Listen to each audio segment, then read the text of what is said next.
Welcome to Slayerfest 98. I'm Ian Carlos Crawford. I'm Michael Varrait. I'm Brett White. I'm Dana Piccolli, and we are here to celebrate the 25th anniversary of the episode we all know and love, Hush. Yay. This is my favorite episode of Buffy. I don't know. Absolutely, yes. Okay. I don't know where it ranks for everybody, but and I always, Dana, right? I feel a little corny saying it's my favorite because it's No. well, duh, but it's so good, right? I'm going to go ahead and say I think it's one of the top 10 best episodes of television ever. Yeah. By top 3 of genre. I know Yes. Brett's making a face, but No, me, I'm agreeing. Yeah. No. Oh, okay. Listen, I was talking to Zachary Patton Garcia earlier, and I was like, I got my A game. We have everything covered. I have the TV historian, the horror historian, and the queer historian, and then me.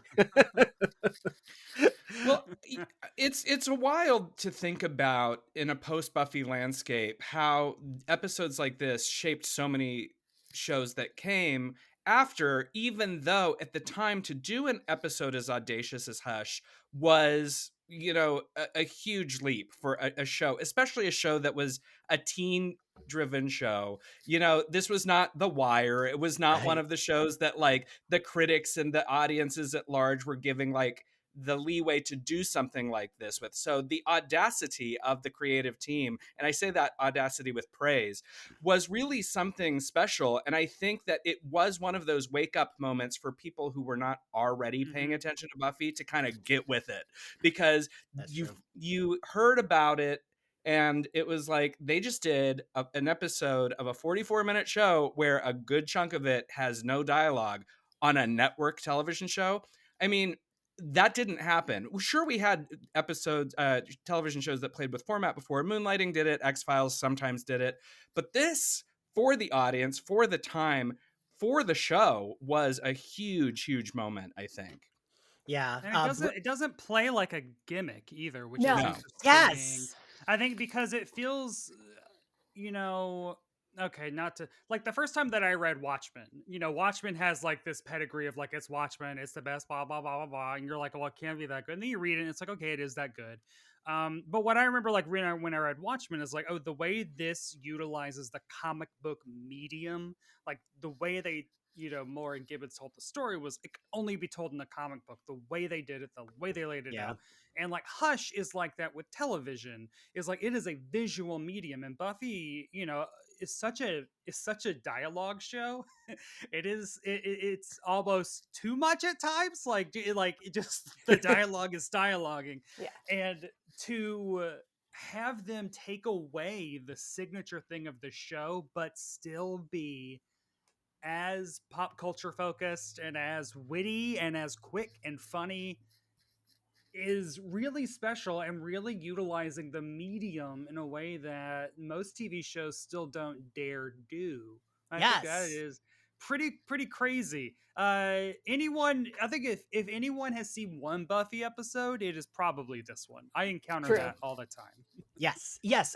I actually, hopefully it's not stuck in copyright claim hell. It may be, because Ashley has done it edited it 10 times. I did a first watch with Nicole Maines. She had never watched Buffy before.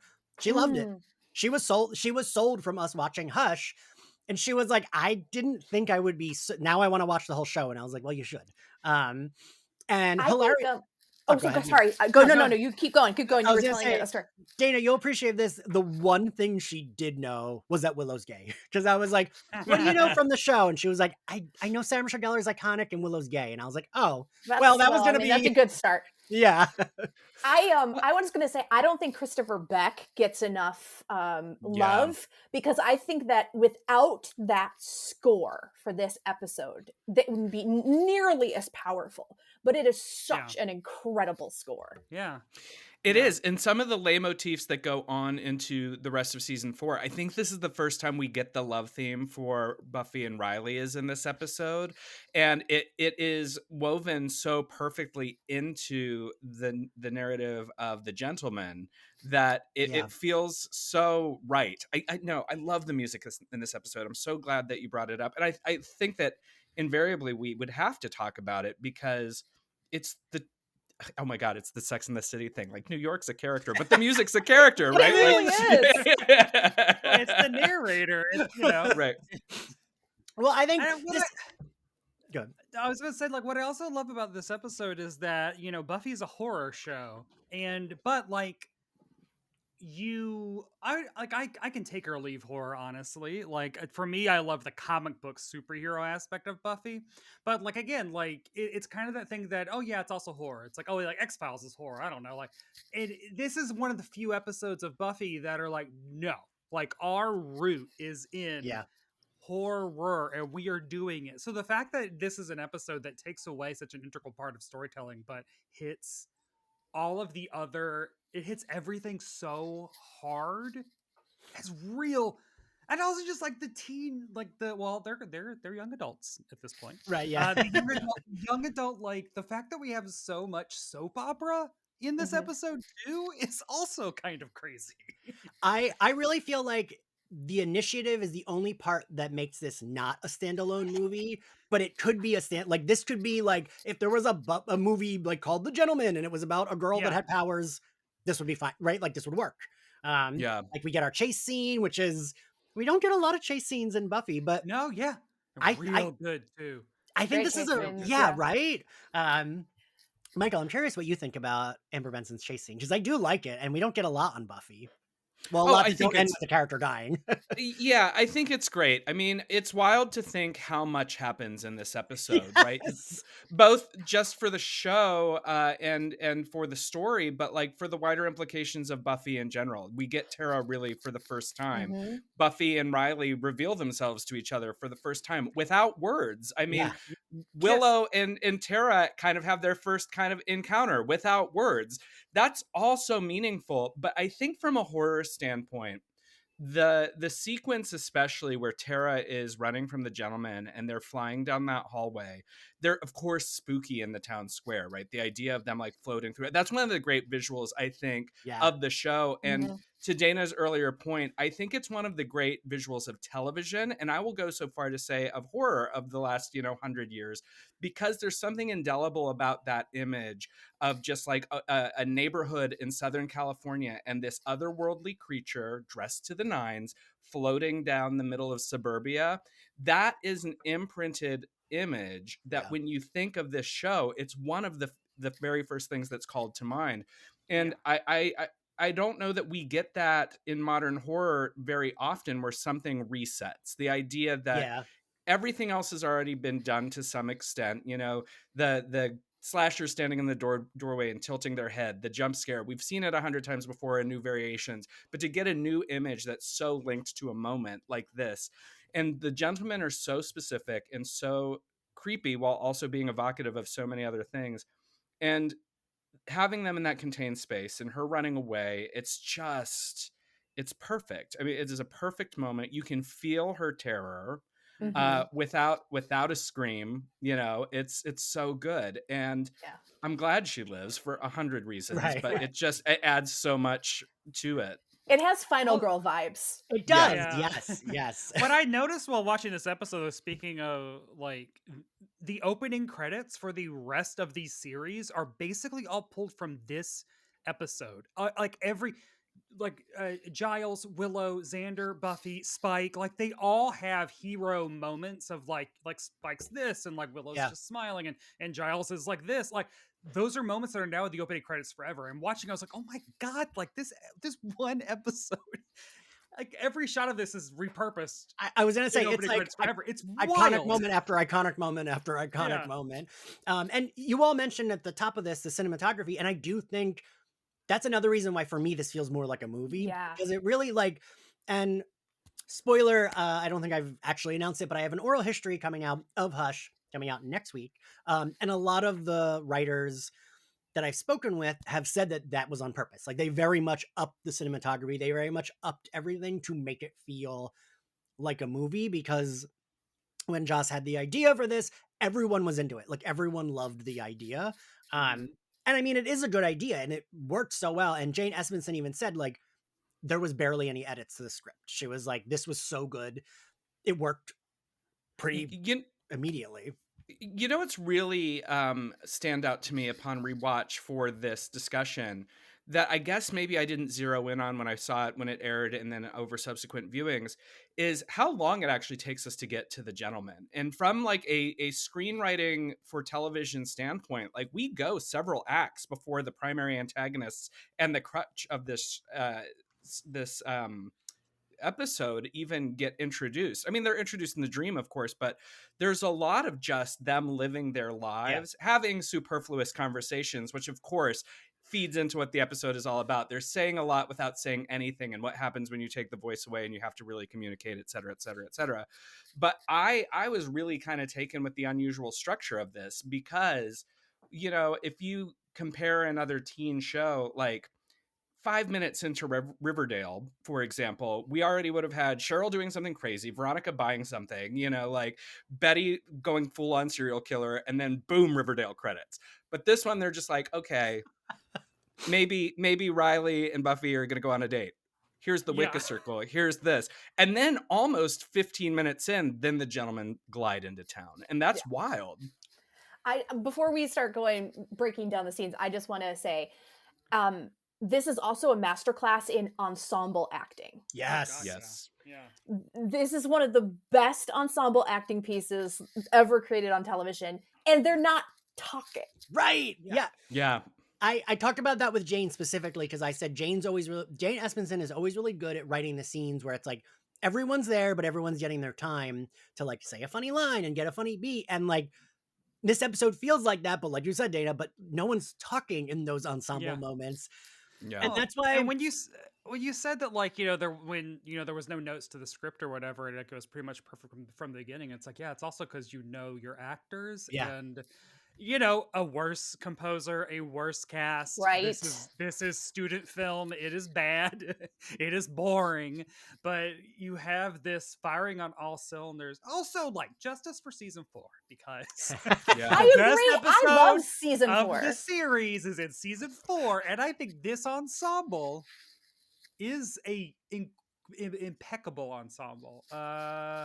You know, you wonder what a silent episode looks like with Cordelia and Angel in it instead of like Spike and Anya. I don't know. You know, Oz is a silent episode every time he's in an episode. Right.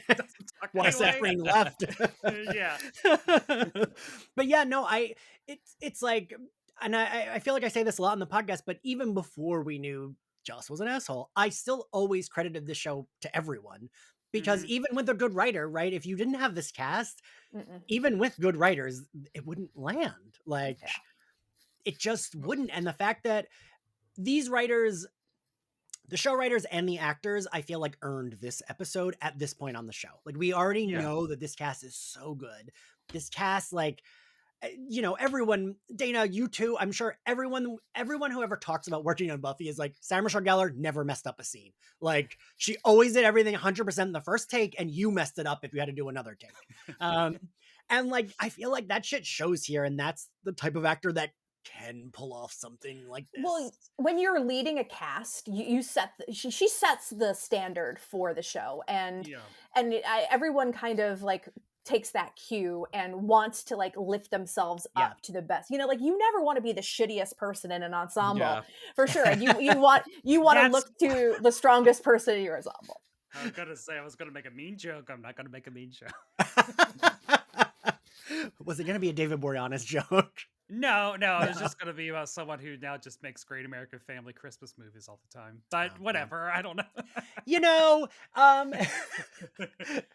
so the episode, I just will quickly go into the episode starts with this dream. I even think this opening is really like, I think of Maggie Walsh saying, so this is what it is, and like fading in on, like, I think of that a lot, and I think it's a really good.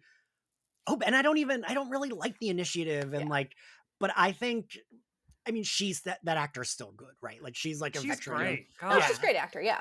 Yeah, She and like commands a lot of authority. yes. It's also like this kind of like a little bit hot and a little bit weird. Yeah, it's Yeah. super weird. I forgot it was a dream sequence because I don't know when the last You're time I like, watched this episode what the was, and I was hell's like, going wait a on? second, like what? Get on the table. It's like, no, oh no, this is a prophetic dream because like it is, but it's very much the kind of dream you would have if you dozed off in class with a Yes. hot TA and a very But it's a domineering teacher. yeah, but it's a good reminder of how different in tone Buffy's relationship with Riley was versus her relationship with Angel. Of course, when we meet Angel, they're in high school. We have to kind of play by high school rules. And her having sex with Angel for the first time is a big deal because it would be. But then when she's in college and she has her college boyfriend, everything about their relationship has this air of sexuality because that's the hot, horny years of being a co-ed and an undergrad, right? And so it's like, I forgot just how frequently throughout this season the underlying theme of their relationship is Buffy and Riley are going to be having a lot of sex. Right. Like There's a whole episode. yeah. And only Buffy could have a sex dream and a horror dream at the Yeah. same time, like in Right. class. And also an embarrassing dream. Like that's also just like very embarrassing. Like I don't know. There's a lot of layers. And I do think this episode, we get a couple of them, but I do think there's a good jump scare in this dream, right? Like Oh yeah. Yeah. when he like goes to touch her and then suddenly it's a gentleman, and that's how she wakes up. Like, I mean, we're all also horror gals here, but like it reminds me of like Nightmare on Elm Street or like Of course, it's totally a throwback to with the song and everything. Yeah. yeah, and like the song is Oh, creepy. God.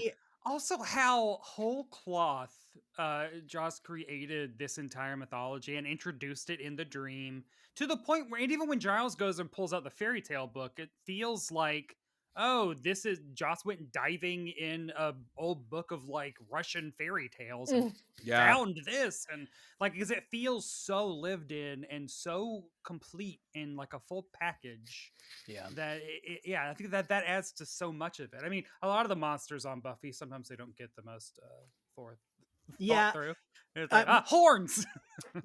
Wait, hilariously, David Greenwald said, and I know sometimes with the monsters we just threw a horn on it and that was the monster, but we put more work into these ones, and I was like, yeah, that shows because then like they're making a TV show in 1999. I'm sure it was like, we have 2 days to think of a monster that's laying on the floor. Let's use that. Well, and when you think about it, those were 22 episode seasons. There are going to be some weeks where they're just like, throw a horn on it. Actually, I love that. Run out.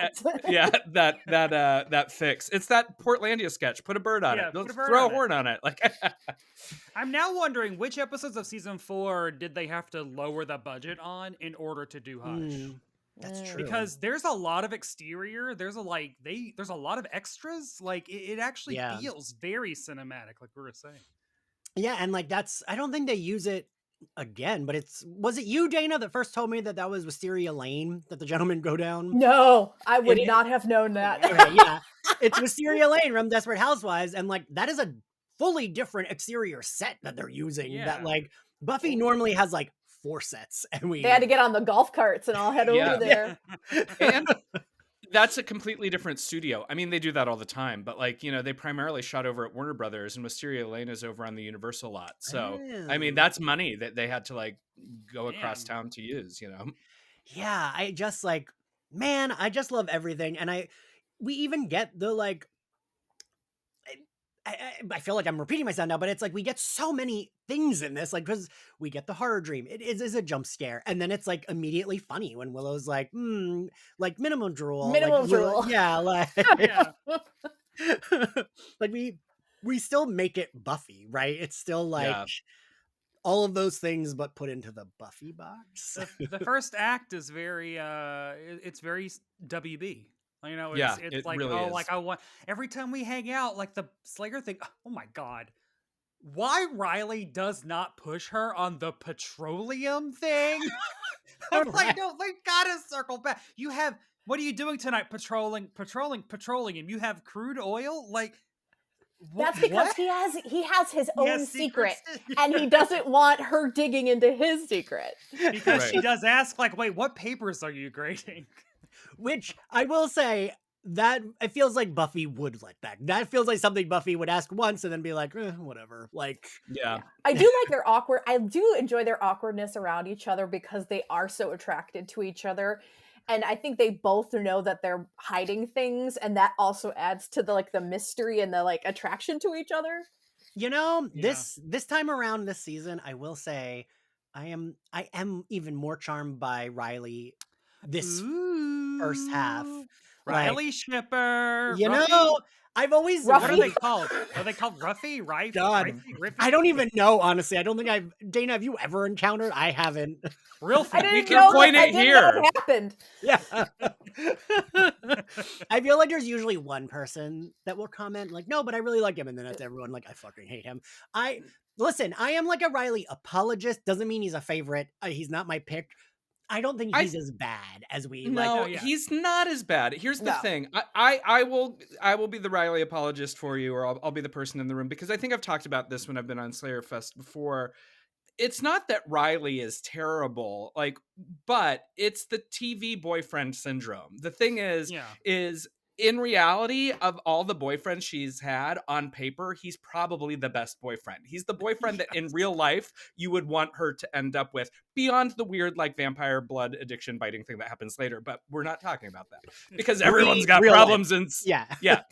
everyone's got problems in Sunnydale. Compared to other problems, that's all. That's Yeah, light. yeah. But that's, I think that the thing is like it's always the least kind of dramatic character from a viewer standpoint. We don't want that person. We want the drama of the Angel relationship. We want the drama of the Spike relationship. It's like when you watch Gilmore Girls, her least interesting boyfriend, I think, is Logan, and he's probably the best boyfriend. But everyone wants Milo Ventimiglia. Everyone wants Jared Padalecki because they're bad for her, and that's good Right. TV. Right. And I always feel that Riley is kind of part of Buffy's healing journey after everything that happened with Angel, and then that schmazul that is, kind of fucks her over in the beginning of this season. And so to me, he's kind of what Buffy needs. Yeah. Yes. He's the hero Buffy needs, but not the hero that we want. He's the boring boyfriend in Hot Lay that Buffy deserves. Right. Like, We've all been there. Right.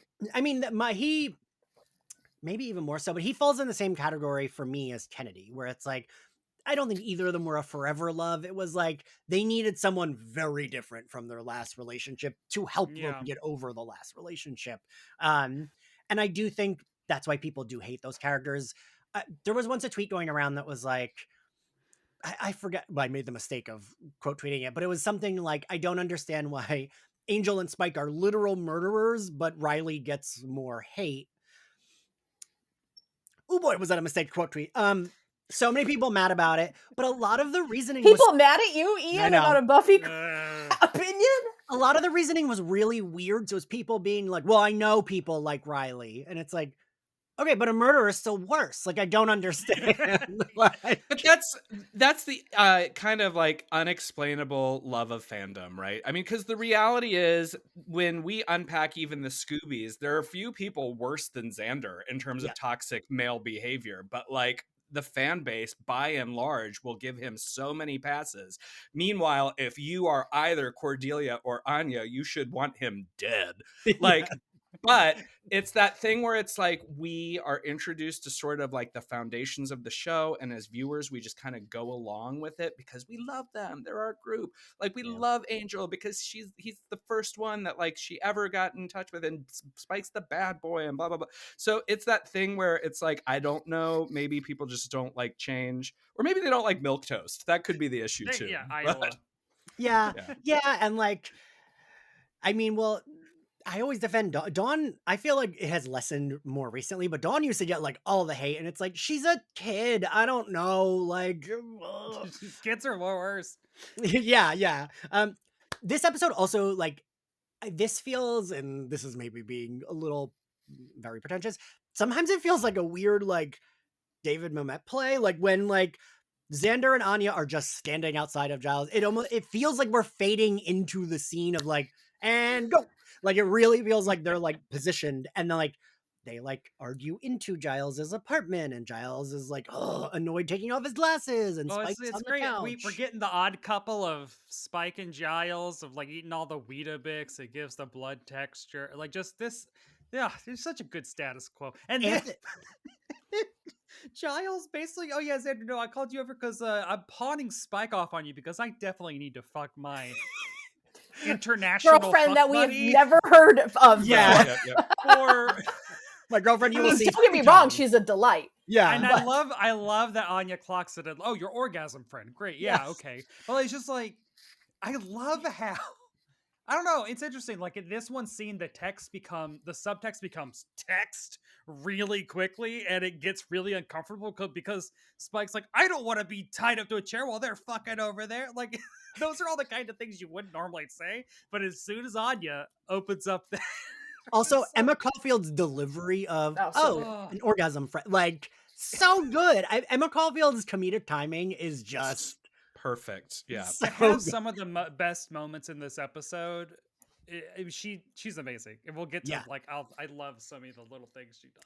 And I really do think of an orgasm friend like often. Like that line will come into my head, like especially the way she just like flatly says I it. mean, Well, it and of should be in course the she's- vernacular. It's useful. It should be. Well, you know, she's so like sexually in touch with herself. I mean, she's been around for centuries, right? Or thousands of millennia. But like hopping onto that, like she's upset because Xander doesn't want to have sex with her as much as she wants to have sex with him. And so she's feeling like what? Yeah. Like she's so confused by this. And she brings it up to Spike and Giles, and they're just horrified.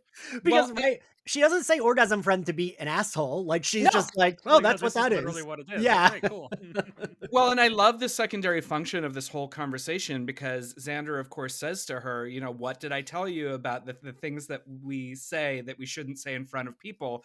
And this sort of like bafflement by Anya because she doesn't understand that you shouldn't say what you mean. And this idea that then, like, when all their voices are taken away, they have to portray what they mean. Otherwise, they're in danger. And it's sort of like, once again, in a very odd way, Anya's the only person who's right. Well, and also now thinking about it, Anya doesn't really seem that upset this entire episode. Oh, no. There's not as much yapping. She's having a great time. In fact, I know it's scene jumping ahead, but when she's eating the popcorn during the presentation, that tells you everything, you know? her like pleased looks of like, oh yeah, all that blood. Yeah, that's right. I just love her. And I also, James Marsters is really good when he's like, oh, no, we're not your friends. Keep going. Because he's just being like a nosy brat. Like, I love it. And I mean, you mentioned it earlier, but Giles, Anthony Stewart Head does such good annoyed Giles. I love when Giles is paired with like Spike or Anya or Cordelia because he's just like, he's so patient with like Willow and Buffy. Xander, yeah, sometimes, but especially the three of them like test his patience like constantly. And his acting is just so good because he's like flustered single dad with these like 10 errant children that don't listen to him. Murder children. Murder children. And then at the same time, so that's all happening, Willow goes to her Wicca group. And I just want to give you a little slice of history. Okay. Yes. I am the same age that the characters were at the time that this was happening. So I'm watching it live in, what is this, 99? Yeah. 9. So I'm watching this live in 99. And the moment that Willow and Tara connect in that Wicca group, like visually, I knew. I knew you were going to say that, Dana. I knew you were going to say it. I knew. And like, it just like, something has changed within me. I And to knew have the that- show was then good. do That it. was good. Then the show did it, which is Yeah. like so Right. crazy. Because So- that still doesn't happen today. No. And I knew I felt like I was like, this is something, this is history. I think I'm witnessing history. I think something is happening here.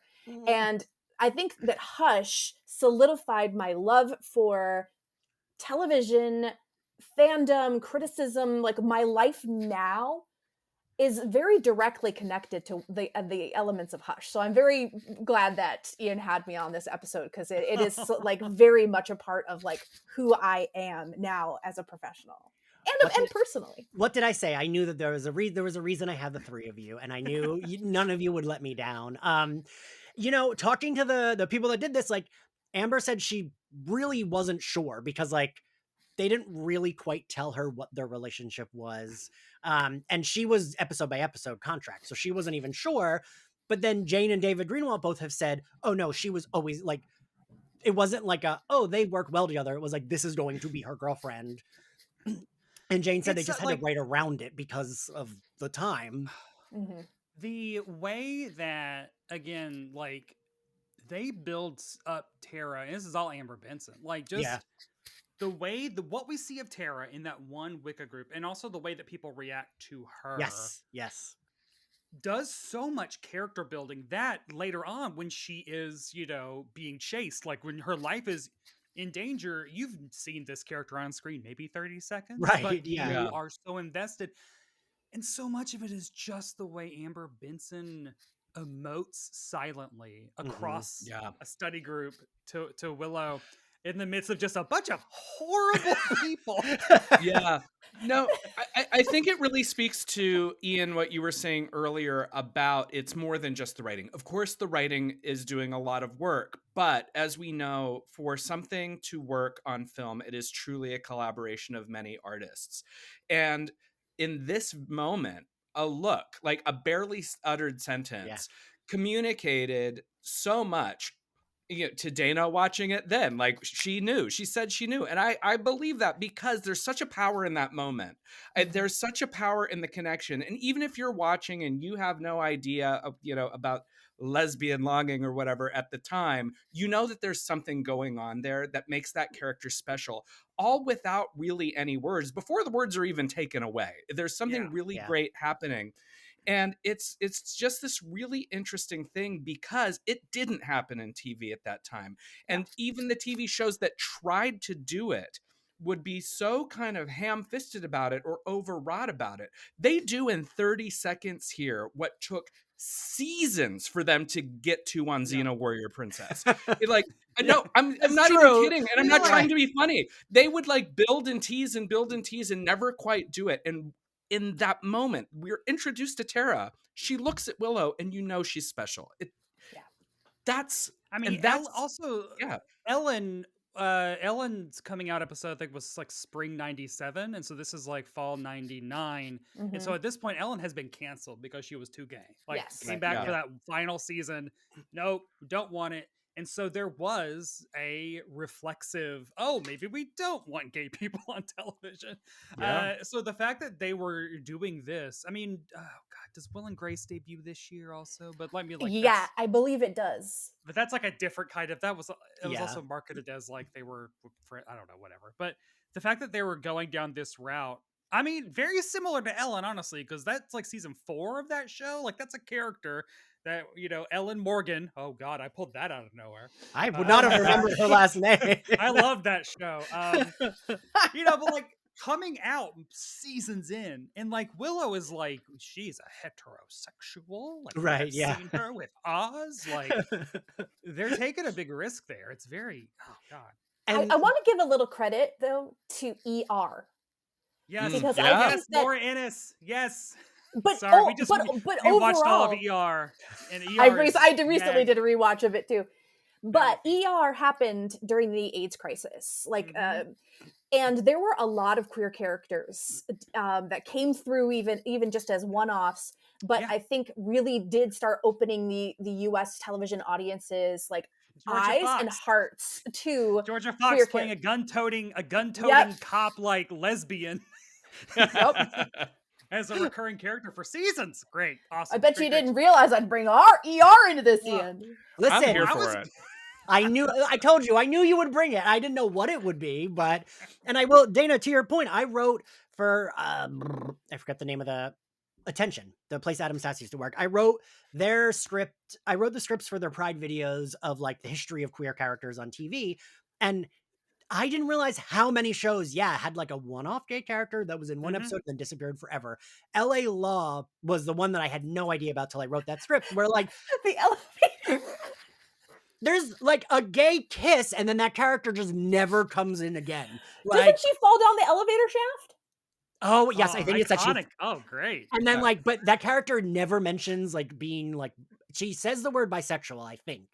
But then that character never like has a romance with a woman ever again. Like that character. Okay, well, at least they kissed, because as a former watcher of Melrose Place, I'm here to tell you that we had Doug Savant as our gay character, and he would go on the most chaste fucking gay dates, because they would like get to the point where it's like, this was great. They would go into smooch, and then they would be like, boop, let's see what Heather Locklear is doing. I'm like, no, like, what's happening? Yeah. I mean, Well, I even even Buffy is kind of guilty of that in a way, because they don't kiss Yeah. until the body. It's like a Yeah, season and but it's most seasons. but still, yeah. there's so much between then and then, Yeah. and it's very blatant. So I am fine with it with this. I'm totally fine. Only because, we know that they weren't allowed to. So it's like they were working with what they had. But also, even the fucking movie Party Monster, which is about queer culture, Seth Green and I think it's Macaulay Culkin and what's the guy from that 70s show that played the like one with the accent? Oh, Wilmer Valderrama. Well, They meet and they're supposed to go hook up. And this is a fucking movie, like an indie movie with famous people that came out well after this. They don't kiss. Literally, they lean in and there's a firework that you see instead of them kissing. An indie queer movie based on real people, Real which was people. directed by the creators of RuPaul's Drag Race. So Really? yeah, Randy Barbato and Fenton Yes. Bailey, I they're the did not directors of know. that movie. Yeah. And I mean, I'm sure they just weren't allowed to, right? I'm sure that was like, I'm sure they wasn't too a hot. queer person's judgment to be like, well, we can't have them kiss. I'm sure Yeah. it was a higher up, but it's wild that a movie like that still doesn't even, like, we see Macaulay Culkin and is it Chloe Sevigny, like almost fuck on screen. But when when it's him and another guy, it's like, they're like hold hands or like be next to each other. oh, the 90s were Yeah. fun. Wild. Yeah, where are we? So when do the gentlemen? Oh, yeah. show up? Oh, not yet. So, but we have to go to the initiative. Yes, we do. Do we have to? They're hot we- and sweaty. It's homoerotic. We do. Are they working out? Is that what I'm trying to remember? I feel like It's- they're always yeah. coming from working out or going to working Yeah. out. They're like wall climbing, and then I guess maybe they go play racquetball. Maybe I That's put the the- racquetball in there. But the this whole scene only exists for like Riley to say he likes Buffy, but more importantly, so we can have the thing where we see him voice activate the elevator. That's Yes, really it's all the this scene Chekhov's is. gun in this. Really is. Yeah. Michael, I didn't notice that till this watch of it when I was like, oh, that's why we have that. Like, we needed to show that that's how they do it. Oh yeah, because there's 100 other places where Riley could be like, Buffy's special. Like, but they had to be like, let's do it in our super secret base with David Mamet's ex-wife, God, is that why I was thinking of him earlier? And like, Probably, yeah. you get the homo, like Forrest being like, oh yeah, you said you like Forrest very clearly has a crush on Riley. Ooh. Whatever, sure, fine. We get Xander tying Spike up. I love this scene. It's so good. I'm a nummy treat. Like, I'm a nummy treat. I read many a fan fiction back in the day about I'm this sure. specific I'm sure. scene. oh god. And I do honestly, think Nicholas Brendan pauses a little too long, like with his like ass in the air. I'm just gonna be like, I wasn't even, because I am not a Xander fan at all, but I was just sort of like, what is this pause happening? He's like he is showing Boxer to Spike a little too long here. they do have chemistry, and you're right. It's like he looks back at him, but his like butt's in the air. Yeah. Yeah, it's super weird. Also, like James Marsters, and I always say James Marsters has chemistry with everyone he shares a scene. If does. it's like Yeah. him and one person, there's sexual chemistry. Like Yeah. because it really this feels like, oh, are these two gonna fuck later? Like That's that this is the most upsetting pairing. They still have chemistry. Yeah. God. right after that, we get Olivia coming. to Yay, town. Olivia, who's lovely and gorgeous and is like, let's cut to the chase. Let's I- like, Yeah. Oh yeah. get in the bed. It really like her and Jenny Calendar. I love that Giles does have a type, right? He has like, he's like because he didn't used to be so Smart, stuffy. enigmatic, like Smart and Direct stunning, yeah. women. Yeah, it's Yeah. like smart, gorgeous, and direct women. Mysterious. Like, Yeah, like and yeah, I like Although her. I think she's very charming, and I think they have good chemistry. What was Mhm. your What was your although, Michael? Although I was going to say, thinking of Giles' romantic history, and I don't think we need to do anything with this episode. I think it's flawless as it is. But I did have the brief thought, if the entire town has lost its voice, like, I'm going to go check on my mom. This was like the only time that I was just like, what's Joyce doing during Hush? Like, it was like, it's see one of those Sunnydale, weird it's things. too far away. Yeah. Wait, can Buffy? Does Buffy have a driver's license? No, but she walked. She in the season premiere, she walks from campus to her home. It's supposed to be that close. Why Yeah. is she living on camp? Oh, whatever. Right? You know, Why the hell would you Yeah. live on campus? But yeah, She just wanted the experience, and we know it doesn't with last Willow, long. Well, no, with Kathy, but okay. Anyway. But Brett, Gentlemen. we're about to get to the gentlemen. Yay.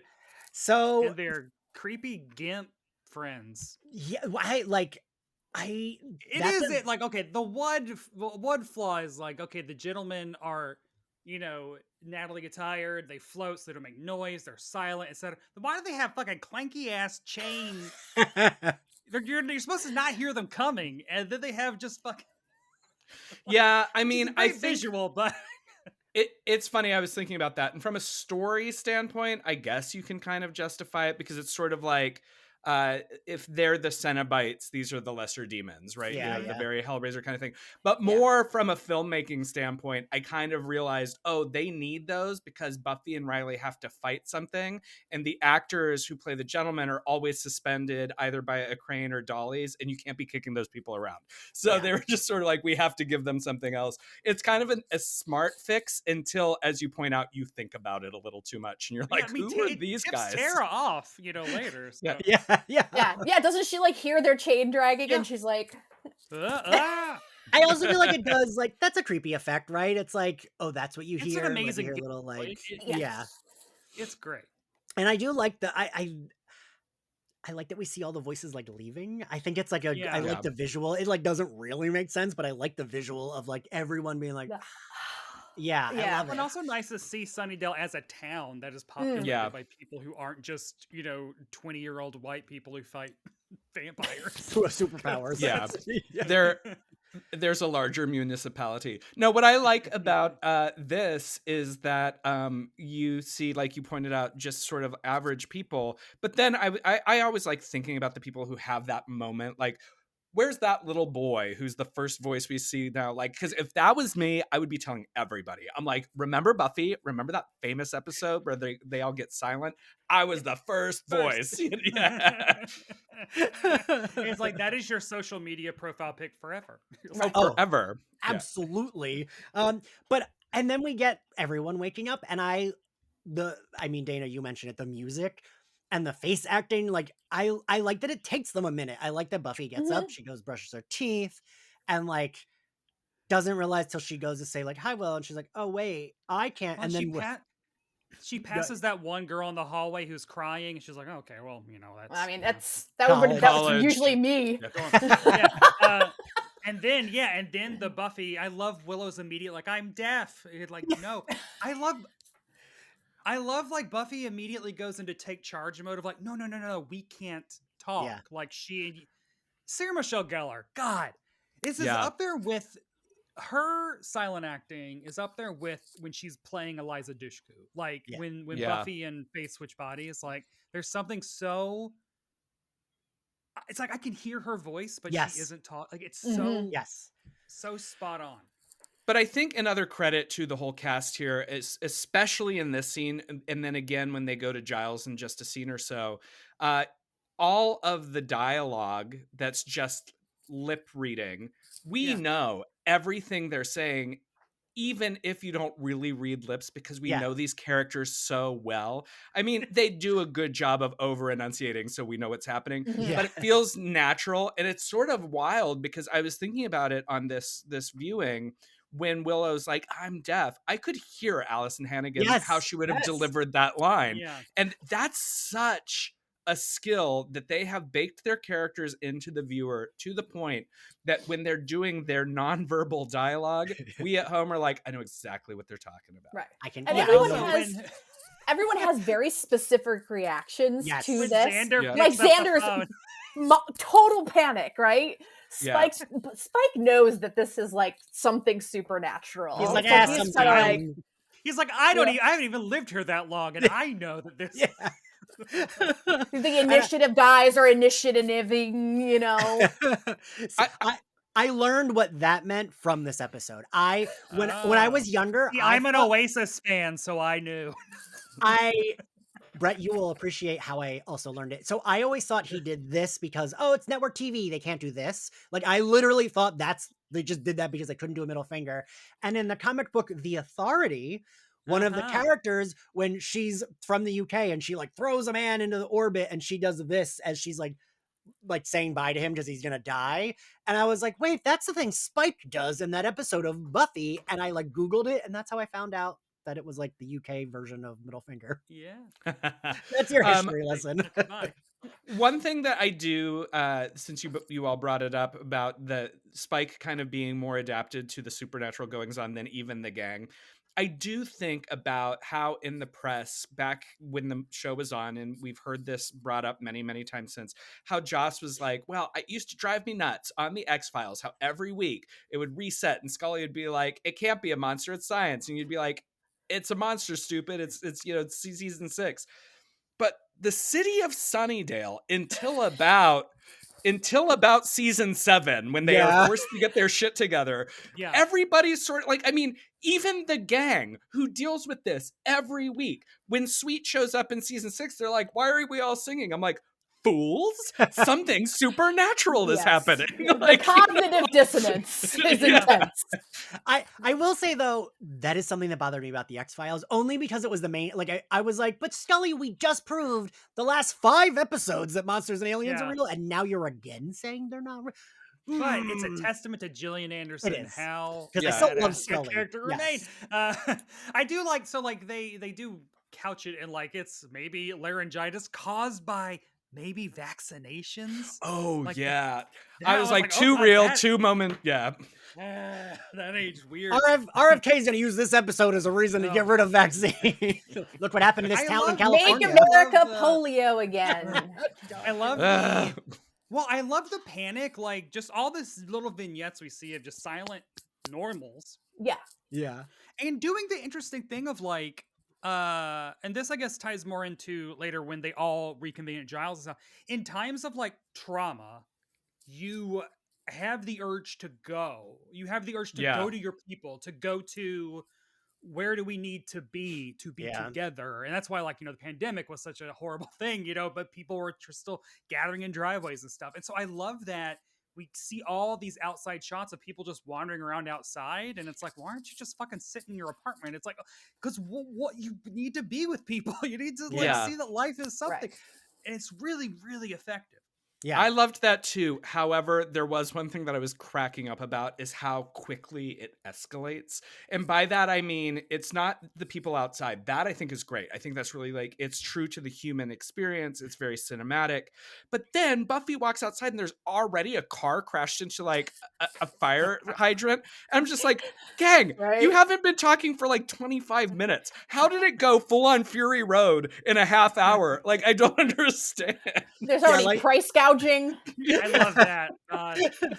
That visual gag is one of the funniest, maybe in the entire series, of like whiteboards $10 and Willow and Buffy just like, and then smash cut opening the door at Giles is like, both have them. It's just like great. Yes, great. I love that gag because that also feels so real when you're like, oh, that's ridiculous. Wait, maybe I want like I have been there. Yeah, Brett, that's me and you buying more fucking Marvel figures, right? Like, I don't need that one. We also, right around this time, we get to the Chekhov gun, which is Riley not being able to use his voice in the initiative elevators, and he's like, I love this, but this is the example of how fucking idiots thinking that widescreen equals HD and like just redoing everything in 16:9, even though it's filmed in 4:3. The whole fucking joke of this entire goddamn scene is when they get down to the initiative and Maggie Oh points yeah, and it's like, use stairwell instead. You're not supposed to see that sign you until can the see it. camera pans to it, but because they're showing this full 16:9, it's right there next to the elevator. Yeah. And that Yeah. drives me. It's just like how on times on Friends you can just see the edge of the set and like gaffer's tape and stuff, and it's like, just put the HD version up and keep the sides cut off. That Yeah. is the intended aspect ratio. Anyway, Yeah. I had to Yeah. bring it up because this is the thing that I bring up all the time when I talk about we should preserve aspect ratios. Also, Well, I yeah. I want to point out that in the elevator scene, I kind of love that Forrest, like Riley is trying to figure it out. He's look, yeah, it's like, hurry up, and it's like he's not even looking at that, sir. Like, and is that helpful? What a we little shit. also get Tara. She's going to find Willow, and Because I mean, who wouldn't you go to find? Like, she knows that that Willow's something special, right? And Yeah. who else are Yeah. you going to try to go to in a time of like something's messed up? I got to find my people, right? and Yeah. I really like the moment of when she walks into the community space. I don't even know what that is specifically, that area, the like lounge or whatever in the college. Student And life. Or, yeah, and she like Yeah. stands there and everyone looks miserable. And the one kid just like drops a like Snapple or something and everyone turns and looks. Like, I do think that is a nice reminder that while this is wacky hijinks, this is really like terrible, especially for like the normies, because they don't know Mhm. what the hell is going on. And that would be scary, right? Like, Yeah. Yeah. Maybe the that's town so- has collectively forgot the giant snake at graduation. I don't know. Yeah, maybe, They yeah. absolutely have. Yeah. It speaks so much to Tara's character, though, now that I'm thinking about it, of like we find her instinct is something crazy is going on. I kind of know which stuff. Maybe Yeah. I can help. yeah. Maybe Yeah. I can save like, that is such a, oh my God. I've never thought about that before. That's just, Tara it's so, and Amber Benson just has that warmth, right, Dana? does. Like, She does. Amber just has that, and that comes through so naturally with this character, and it's because like that's how like Amber Benson is that warm, that kind, that sweet, and like I think it is hard to, especially at the top of a character's intro where the episode is silent, to convey that. But you're right, Brett. It's like we get that. Like, she's like, I want to help. I want to do something. I can do magic. Like, let me go see my other magic friend and see if we can do something, or maybe hook up. But like, and if not, hey. and Tara's the sweetest, purest angel. Then we get the cutscene of they go back to Giles's place. They watch the news. I learned that this news reporter was like the news reporter in everything. Every show, yes. Yeah. And he is a real real like LA anchor. I tried to get him for the oral history. I could not. We get the initiative. Everyone's like, what does it say? The town's, Dana, you said, right? They say like it's caused by possibly vaccine, It's right? like Laryngitis vaccine. we don't know. The town is being quarantined though, so no Yeah. one's getting in or out. Yes. So basically, there's no one to protect. So of course, the initiative and Buffy have to like go into action and start patrolling because people are going to start killing each other. And so the initiative, I've been like trying, it looks so bad and everything else looks so good. Like they filmed this in, I think, like a no longer in use Lockheed Martin facility. Yeah. And it looks so bare. Like it feels like they're like, we get this scene of Maggie Walsh. She's like typing on the little keyboard and it's like this weird, like Batman 66 Robot. thing, and then like nothing. But I was reading about it that they wanted it to look throwbacky. They wanted it to look like kind of like a 60s look or more 70s. throwaway, honey. Yeah.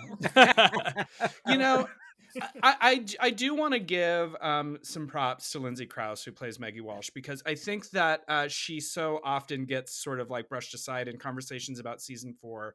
And she does come from theater. She did work a lot with David Mamet. She worked with Robert Altman. She's a really, really powerhouse stage actor. And even though she does not take front and center in anything that's happening in this episode, the scene where she is doing the computer that has sort of the robotic voice and giving them the initiative, um, her intensity that she gives when she looks back at them is really sort of in many ways indicative of the character throughout. Like, she doesn't exist in a Buffy universe. She Yeah. exists in this very authoritarian world. And I love the juxtaposition of Yeah. how serious Maggie Walsh is presented by Lindsay Krause's character curation versus Anthony Stewart Head, who is giving the same version of the conversation. But we only think of Giles as learned and together because that's what we've been told. But then when we see other people, Right. he's kind of as much of a mess as the rest of the group. And so I kind of think that Lindsay Krause and Maggie Walsh is really crucial here, because she shows what Buffy and the gang's tutelage could have been, both in a good and a detrimental way. They needed the father figure that was Giles. It's like They didn't Cable need, and she's the Cable, and they got the, I don't know, is Giles the Magneto? I don't think so. I don't know. Well, But no, as a college professor, I can say that the like what you just said about Giles, I recently thought that about myself. I was like, wow, some of these kids think like I'm a person to ask like life questions to, and like, who am I? I'm a mess. Like, you know what to do.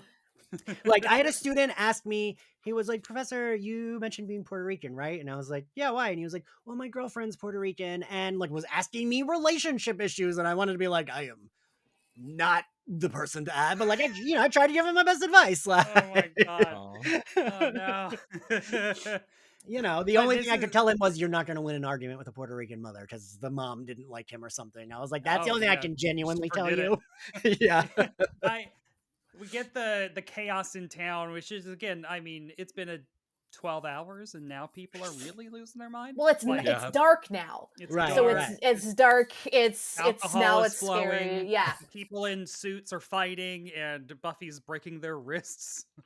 Yeah, she was a little too casual about the fracturing of that man's hand. A little bit. But then she runs into Riley, and they're like, I- "Oh, something. You, me, what?" It's And a good. This is the first kiss, right? This is a good. it first is the kiss. first kiss. It's a Yeah. They good walk first away kiss. from each other at first, And then right? they- And then It says everything that they've been trying to say. It's pretty good. Yeah. Yeah. Yeah. It really is. And like, we can feel how we feel, but I just think it's a really good first kiss. Like, the well, music words were the swells. thing that were keeping them apart. Part, yeah. Yeah. And now, like, how else can they be more direct? Of just like, be safe. Okay, well, I'm gonna kiss you on your mouth, and then later we're gonna learn even more stuff about each other. I love it being that aggressive, Brett, like on the mouth. Yeah. So it is nighttime. We then see that the gentlemen are going out to hunt. And we get one of, I think, the biggest jump scare in Buffy for me, when Olivia is Yes. in the dark Yeah, apartment. that's so good. And That's like it's- some signs. That's Yes, some signs yes, alien at the yes. birthday party, baby. And like, Michael, I need to hear your horror expert, because I feel like it's also a good fake out that we do see one of them in the distance. So that's what she's looking at. And then And the then- other one oh, comes by smiling at her. And it's like, So holy good. shit. Oh yeah, I mean, it's a really great setup, because a good horror jump scare, well, not just a jump scare, any good scare, when you're constructing it for an audience, operates on the same mechanism of fostering an illusion, like a magic act, right? You misdirect, and so you get the audience to pay attention to something, so then they don't see what would otherwise be apparent. And so it is, absolutely frightening to look out the window and see something floating by in the distance until something else is right in your face. And it's a really, really smart use of both of the gentlemen in that sequence. And it's great because, like, the gentlemen are very stylized, like Nosferatu, really. I mean, they're Mm. Nosferatu, they're Pinhead, they're silent movie monsters, and to really utilize the silence to get up all in your grill is great. Yeah, I love it. Because they also got crazy girls. Yeah, They're And they you're, terrible. and do. you're Those, like, and I think it makes you question it. There's a lot of fake outs in yeah, this episode too, Yeah. because you're like, oh God, is something going to happen to Olivia? But then we go to the dorms, Mm-hmm. and it's this boy that we don't know who ends up being the first big victim of the gentleman. And yeah. while it's not gory, it's a brutal kill, right? Well, when Like, you realize like what is happening, because we've heard the nursery rhyme, and it's like, oh well, no, this is it in practice. And also imagine, like, I don't know, it probably isn't out of the realm that like, okay, everyone's lost their voice. It's 2 a.m. Someone's knocking at my door. Yeah, that makes sense. I don't know what my friends are doing. Like, yeah. things are Mhm. crazy. Of course, I'm gonna go to the door. And then, oh god, but also, why was he sleeping with his pajama shirt like unbuttoned and open? He was There's doing like that for easy us. access for that It's heart. hot. Yeah, it's Yeah. hot, but his arms are It's cold. LA.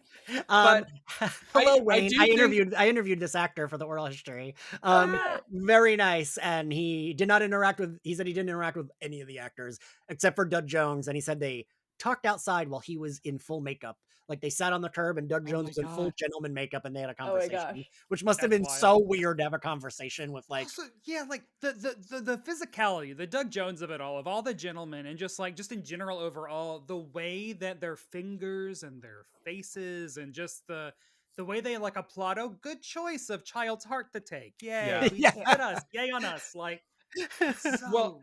It's I very. Oh, sorry. Go ahead. oh, I was gonna say, I just think that what really works about the scene, in addition to just the visceral idea of you knowing what's happening, is there's a psychology to it. I think the thing about taking away screams, in addition to being a great mechanism, is a scream ultimately is a way to release the pressure of the fear inside, you Mm-hmm. know? And when Yeah. that's taken away, it's, as audience, we feel that anxiety. Like, I mean, it wouldn't save him if he screamed, of course. I mean, Right, obviously but it would have, but like it's that thing where all of a sudden you as viewer start thinking like, this terrible thing's happening to me and I can't even call out. I can't Yeah. even express this most primal thing. That makes this scene terrifying. And I think that Mhm. that's a yeah, really well executed scare.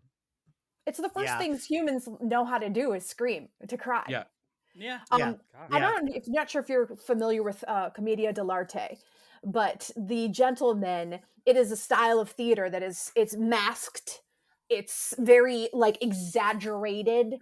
And so the Gentlemen have always felt very Commedia dell'arte to me, which also like that is like an ancient form of art, like it's very old, so Yeah. like Greek, you know, and like the fairy tale aspects of it, it's all very like smart. Well, God. one of them, Don Lewis, told me that he was actually a professional mime. Like that's what his like Yeah, Yeah. background was in. it has a lot it has a Makes lot sense. of characteristics of mime, yes, or mime has a lot of Yeah, characteristics of that. yeah. He told me he played the only person to ever be thrown out of the bar in an episode of Cheers. He played a mime that gets thrown out of the bar. Fun fact. Oh my Um, god, all my favorite shows. so we have to talk about the auditorium scene because The it is best my scene. favorite Best scene in scene. all of Buffy. I have Best scene. the Buffy stick figure tattooed on my goddamn thigh, like, which hilariously recently someone at the gym was like, "Oh, is that a picture your son drew?" And I was like, "Oh no, Oh, it's from Also, Buffer." my son. But I was just like, "Oh no, I Oh, don't." Cute. Um, just everyone's perfect. it's like, I mean, you said it before, Dana. It's the weird like ensemble acting without any fucking lines. But Like, again, like yeah. they're after like what are they after? And Willow being like, pick me, like it's just like they're after this, and it is like boobies. Right. He says like boobies, does he? He does his yeah, syllable yeah. stuff. Yeah. And it's like And Giles no. putting his own music on top of his Oh god. screen. Of course he would be. He'd be very efficient, of course. But also Right. all the we little have to think drawings. we have to Ugh. thank Olivia. Olivia's the one that clued them into what this really is Right. because she drew a picture of the Gentleman Right. Yeah. and Yeah. it rang a bell Match. in Yeah. Giles's head. So he knows what Yeah. they're up against now. Yeah, and Yes. like, Yeah. and But we get. also, Oh, go go ahead, ahead. Michael. No, go ahead. I was gonna say, but also Giles playing the music like is a nice lead into Olivia calling him pretentious later, Yeah, because it is very pretentious. it But is. it's what Let's we make this want from fun for the Giles. kids. Yeah, Yes. And then we And get then we get Anya eating popcorns. Like, of that course, she brought popcorn popcorn. here. And then, like, I love her just like, yeah, blood. Like, I love her. Like, oh, this is cool. This is entertaining. oh, they take a Love- bunch of hearts. Yeah, yeah, Yeah, okay, yeah, Like- I've done that. I've definitely done that. yeah.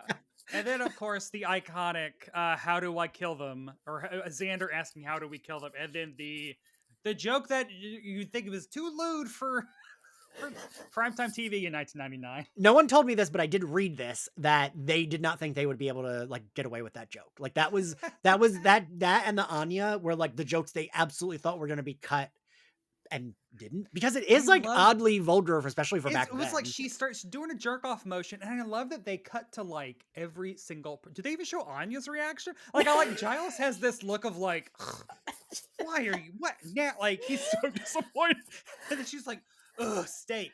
She gets steak. Yes, and like Willow's even like, because it's supposed to be like, I love that the joke is like, well, Xander's the one that always makes the like what, but everyone is like like You're supposed to jerk them off. yeah, That's how you're gonna kill them. and it's such a like it's such a stupid joke, but they like have earned a stupid joke, and it really Yeah. lands. 'Cause it's in everyone's characters. Like these are, sometimes these are our lovable dum dums. Yeah. They are. It is a whole batch of lovable dum dums in this. I feel like So we see the initiative is dispatched. Buffy is dispatched because Buffy will patrol tonight. As they are patrolling is when we get our Tara chase scene, which I do yes. think Because is Tara's going back to try to get to Willow's to try again, and that's when she hears the dragging chains and realizes these guys are after her. So she starts final girling her way through the rest of this. True that- final girling. Yeah, all across. It's almost like Helen Shivers. It's like she's going across campus into the dorm room, up and down the multiple stairs. floors of the Yeah. door. But because a kid was just killed the night before for answering the door, no one is answering their doors. And Right. we get another great fake out of like you're seeing all the shots of people like hearing her and Yeah. they're like they're not answering. And then you see one of Willow. And then when the door opens, this gentlemen are inside the dorm that Tara is knocking on because it's like Yes. next door to Willow. But Which like is that shot so again. it is. God. Yeah. Also, very polite of the gentleman to close the door. So Very, very polite. mean. Yeah. And then privacy. there's a lot of chaos happening here, right? Because we've got Buffy and Riley fighting, realizing that they're both something special, right? Something, yeah. We've got Tara fleeing for her life. We've got In Spike. a fucking skirt, a pencil skirt. Yeah. Yeah. We've got Xander thinking that Spike has hurt Anya because he has Yeah. blood on his mouth, and He's just got a like the blood way mustache. he has a blood mustache, and he thinks that she's obviously not. He like attacks Spike. Anya thinks that's hot. That's when they get the thing, and they go they go to bang. So Anya, relatable forever, because I would also be like, ooh. it's just Yeah. Well, like- And what I love about that inclusion is it's just a great character moment because it's really not necessary to the Yeah. ending of the thread of the gentleman. Oh. Other than it's just like, while Buffy and Riley are saving the day and Tara and Willow are like hand holding, learning that they're like destined to be magical lovers.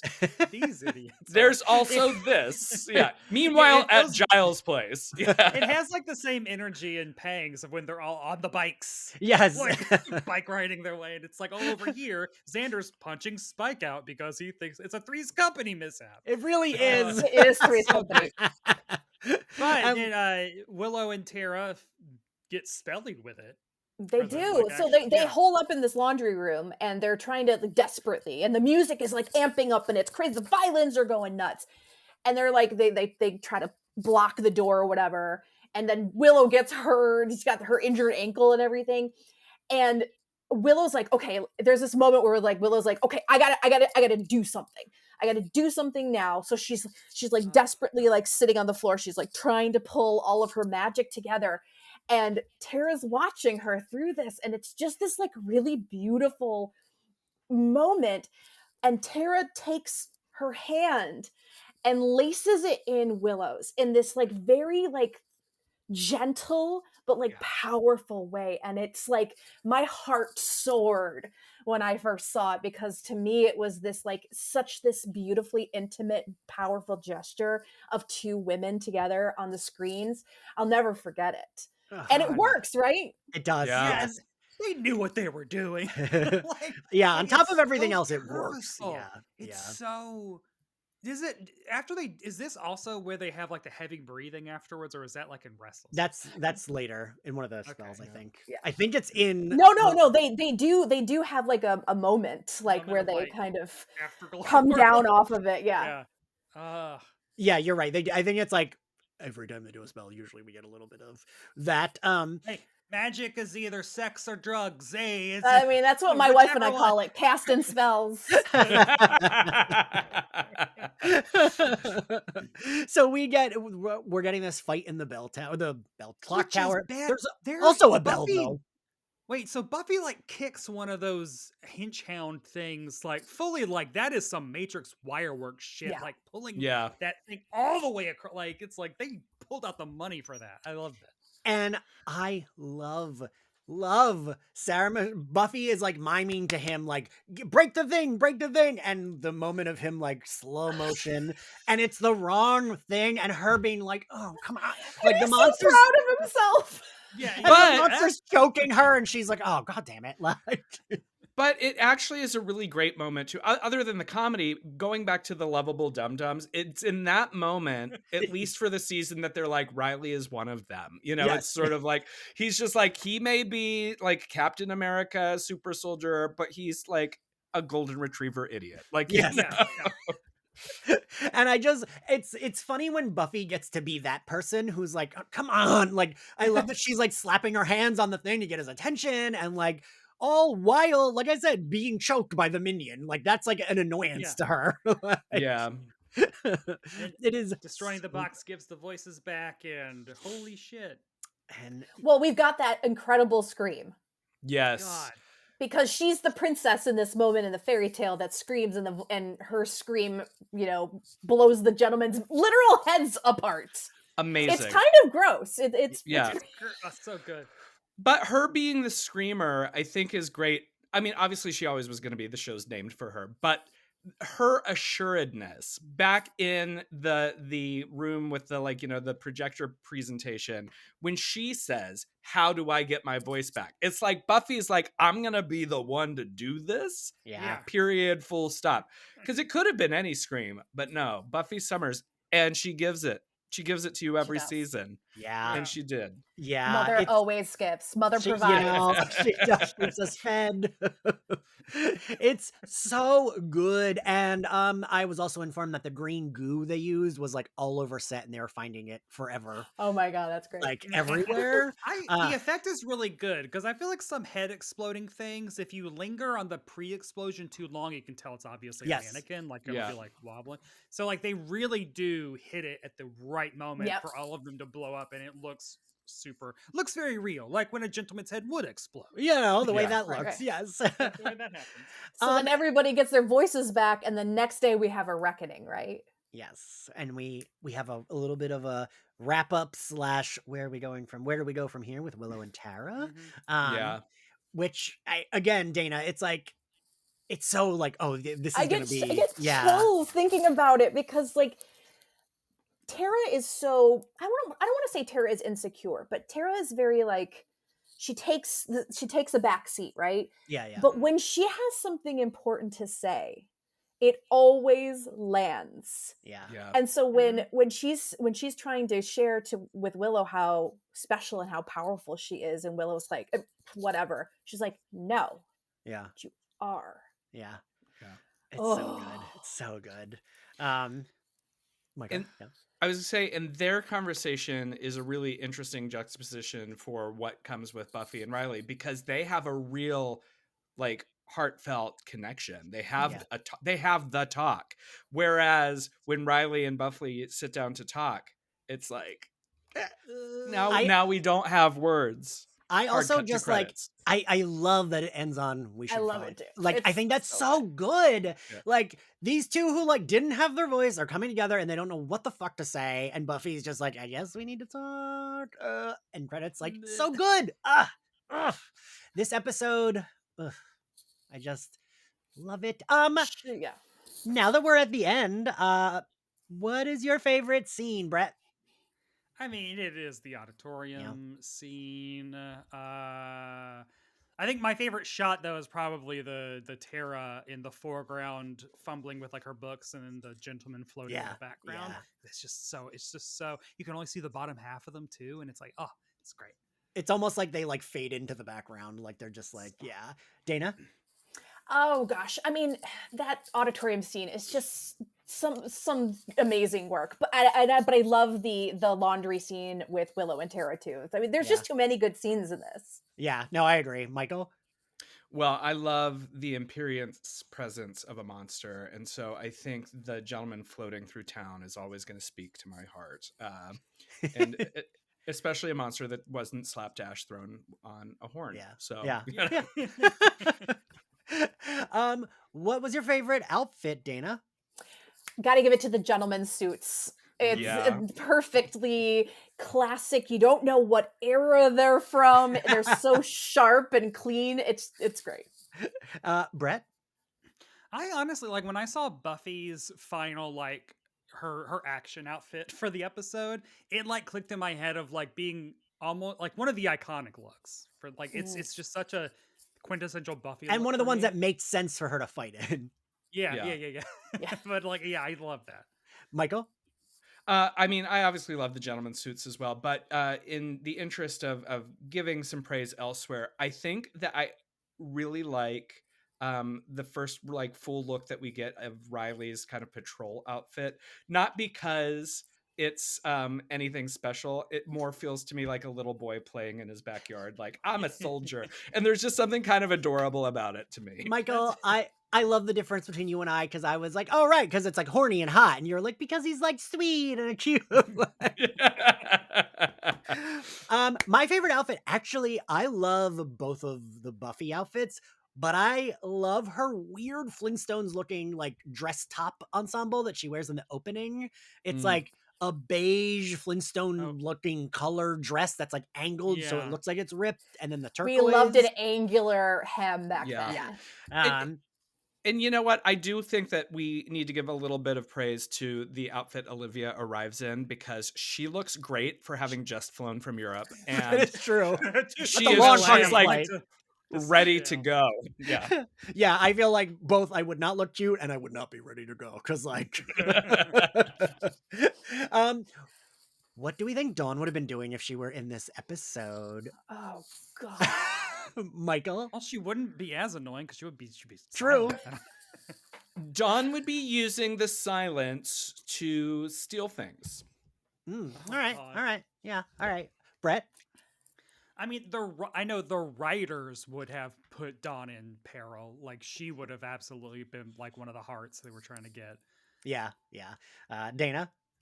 I think she and Joyce are like they're at the homestead and they're watching like VHS tapes. Like they're just trying to like get through it. They're eating snacks, they're eating their feelings and watching the videos. Oh my god! Now I want to know what Joyce and Dawn. They're like, put in Mystic Right? Pizza, but like like with the marker board, Mine was I thought Dawn would somehow be on campus and she would have gotten a chase scene like Tara's. But Buffy would have saved her. What grade do we even need to do? What grade do we give it? A, right? A+. A plus always. Yeah. Thank you to the three of you so much for joining me. I knew the three of you would be perfect for this, and y'all fucking were. I was so excited to talk this episode. Dana, I feel like this is the energy I had with Chosen when we did Chosen, like me, like being just like super excited and having a zillion things to talk about. This could have been way longer, but like transparency, I had a hard out, and so everyone was very accommodating. So I appreciate that. I wasn't gonna blow up your spot, Dana. I'm proud of myself for doing it. So everyone knows where to find us because this is on Patreon. But Brett, quick, mention Pop Heist. Tell everyone about that. Yeah, everyone go to popheist.com, my new worker-owned entertainment website. Ooh. Amazing. That we are, no ads, fueled by passion, people writing whatever they want. I willed a Marvel Legend into existence in week 1. So, yeah, please check it out. Subscribe if you like that, because that helps. Because again, no ads. Yes. Our site is not going to break your browser, and And we should have a watch along with Nicole Maines doing her first watch of Hush, first watch of a Buffy episode, and an oral history coming up with a lot of people who partook in this episode. That will be a little bit later because 2 of the interviews couldn't happen till next week. But yeah, we have a lot of Hush content, and thanks for listening. We'll see you next time. Bye.